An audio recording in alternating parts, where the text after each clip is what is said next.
Hey guys, it's Vampire Mike from Sega CD Universe. Hopefully you don't hear the air conditioning in the car.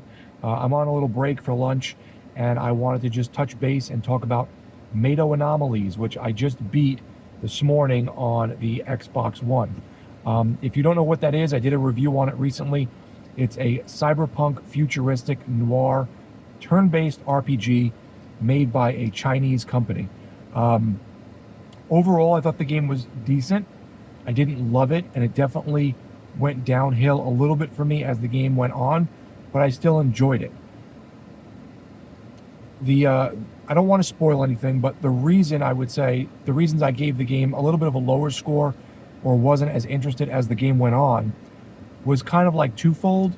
The main thing is there's so much jargon and world building in the game. It almost comes off like a William Gibson novel. I don't remember if I said that in my review, to where there's so many different things made up for this game that you'll be playing it and going, what does this mean? What is this group? What is this drug they're talking about? Why is this happening? Because they're building this world and they're giving you all this information, and it's like information overload. They keep talking about this illicit street drug called Handout. They talk about it throughout the whole game, and sometimes it sounds like they're not talking about a drug.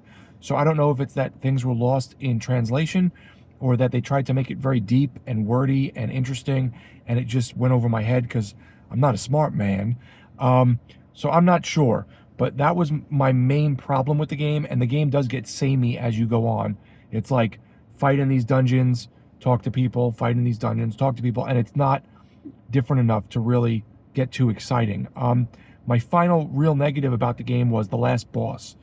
The last boss, even on easy, ramps up the difficulty like 20-fold. You can get to the last stage of him, and he one-shots you. And you have a few turns to defeat him before he does this one-shot, but it's not like you can say, oh, I'll just boost my defense or whatever. Do whatever to kind of make it easier and build up. The only real thing I found that worked after uninstalling the game numerous times out of aggravation was I went back into the random dungeons you can go into, and I leveled myself up more to, I think, level 52. And then on the second try, I was actually able to beat him. And it was rewarding, and I enjoyed the ending. I thought the ending was interesting and not something I saw coming.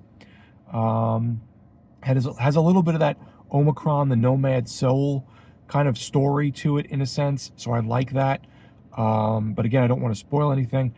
And the way like Deadly Premonition has a quirkiness and a sort of jagged exterior, but it has a charm, this doesn't have as much of that charm. So I can't fully recommend the game, but I definitely think if you like niche, weird RPGs and you don't mind grinding a little bit at the end, it's decent. If you watch this video and you've played the game, please chime in. I would love to hear your comments. It's definitely one that I think got a lot of negatives, but overall I thought it was all right. Thanks guys for watching. It's Vampire Mike from Sega CD Universe. Be good.